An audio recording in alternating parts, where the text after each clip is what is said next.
तो अभी हम चूँकि इंसर्ट स्लाइड के अंदर हमने देखा था कि कवर पेज और ब्लैंक पेज और इन चीज़ों का टेबल कैसे इंसर्ट, आज हम देखते हैं कि पिक्चर कैसे इंसर्ट की जाती है। पिक्चर इंसर्ट करने के लिए सबसे पहले हमारे पास पिक्चर का होना ज़रूरी है, जो पिक्चर हम इंसर्ट करना चाहते हैं। सपोज़ हम जो पिक्चर इंसर्ट कर रहे होते हैं, यहाँ पे हम क्लिक करते हैं पिक्चर के ऊपर, और जब पिक्चर के ऊपर क्लिक करेंगे तो यहाँ से ये हमारी स्लाइड खुलेगी।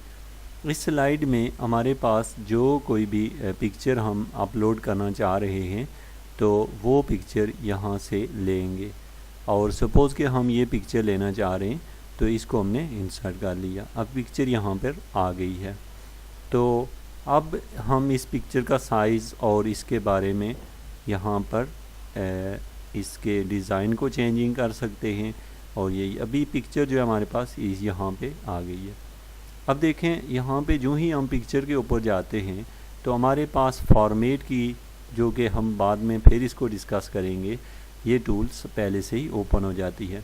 इसके अंदर हम इसके मुख्तलिफ़ डिज़ाइनिंग आप देख सकते हैं। जैसे हम यहाँ पे डिफरेंट स्टाइल दे सकते हैं पिक्चर को, और इसके साथ साथ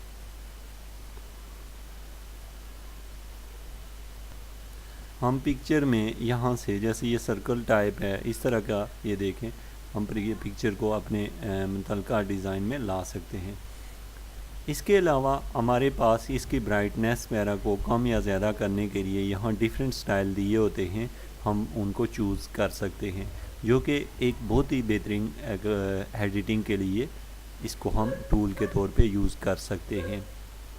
अब हम अगर इसके बैकग्राउंड को रिमूव करना चाहते हैं या कलर को चेंज, तो यहाँ से हम इसको चेंज करते हैं।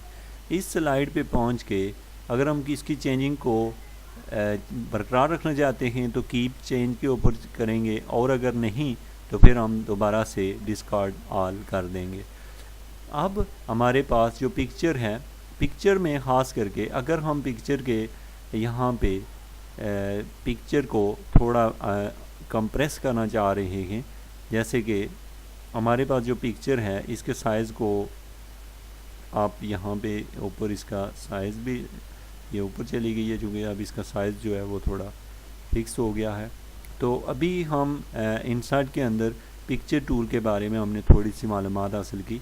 अब हम जा रहे हैं, अच्छा, हमेशा जब हम पिक्चर पे क्लिक करते हैं तो फॉर्मेट टूल खुद से ओपन हो जाती है, और इसके अंदर हम पिक्चर के अंदर किसी भी किस्म की चेंज कर सकते हैं, और यहाँ से पिक्चर को रीसेट किया जा सकता है जो कि ओरिजिनल शेप में थी। मैं इसी स्टाइल में अगर इसको रखना चाहता हूँ तो मेरे पास ये अनडू ऑप्शन है, जो मैंने गलती की होगी मैं इस पर क्लिक करूँगा तो दोबारा वो चीज़ जो ज़ाया हो चुकी होगी वापस आ जाएगी। लेकिन कंडीशन ये होती है अनडू के लिए कि हम सेव ना कर चुके हों। अगर किसी चीज़ को हम चेंज करने के बाद सेव कर चुके हों तो अनडू से वो चीज़ वापस नहीं आती। तो बहरहाल दोस्तों, आज हमने सीखा है कि इंसर्ट जो है उस कमांड की मदद से पिक्चर को कैसे लाया जाता है।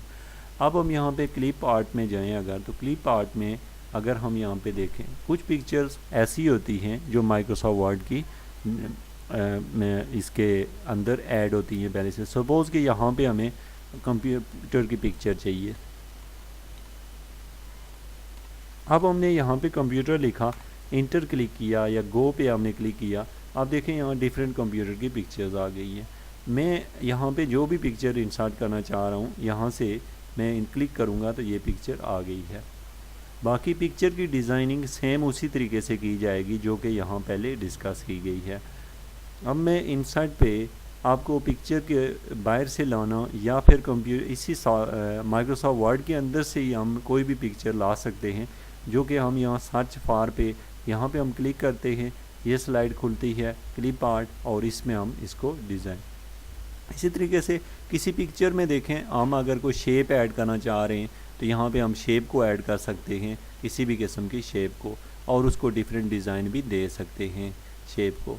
तो इसमें हमारे पास है, मैं दोबारा इंसर्ट पे चलता हूँ। अब आपने क्लिप आर्ट देखा, इसमें शेप्स देखी है। अब ये शेप जो है ये थोड़ी इससे डिफरेंट हैं, इसको हम सेलेक्ट करके हम क्लिक करते हैं तो वो शेप यहाँ पर आ जाती है।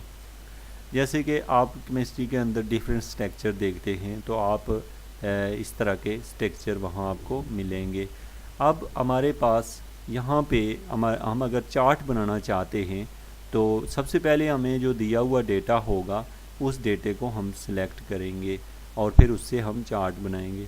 लेकिन चार्ट किस टाइप का हम बनाएंगे ये हम टेक्स्ट के ऊपर डिपेंड करता है। अब एग्जांपल के तौर पे आप देखें तो ये ऑटो से एक टेक्स्ट लिखा हुआ था।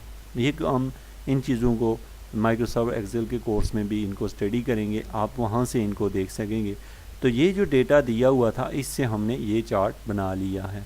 अब मैं इस चार्ट में डिफरेंट तरह की चेंजिंग लाना चाहता हूँ। मतलब ये कि मैं इस पाई चार्ट को अगर चेंज करना चाहूँ तो यहाँ पे देखें हम इंसर्ट के अंदर चार्ट जो है ये है, इसके अंदर डिफरेंट टाइप है। सपोज़ कि मैं चार्ट की टाइप्स होती हैं।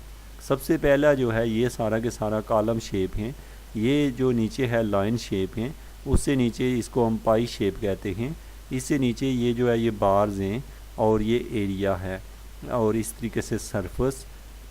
ठीक है, ये हमारे पास डिफरेंट टाइप्स की आ गई। अब हम अगर इसको इस स्टेप में लाना चाहते हैं तो हम यहाँ क्लिक करेंगे।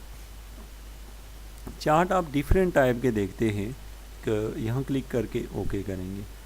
आप डिफरेंट टाइप के चार्ट जो भी आप देखते हैं मुख्तलिफ डॉक्यूमेंट्स के ऊपर आप खुद से इन स्लाइड की मदद से बना सकते हैं। अब हम नेक्स्ट स्लाइड में देखेंगे जो कि नेक्स्ट आप इस लेक्चर को देखें तो मज़ीद हम इन नॉलेज को बढ़ाएंगे।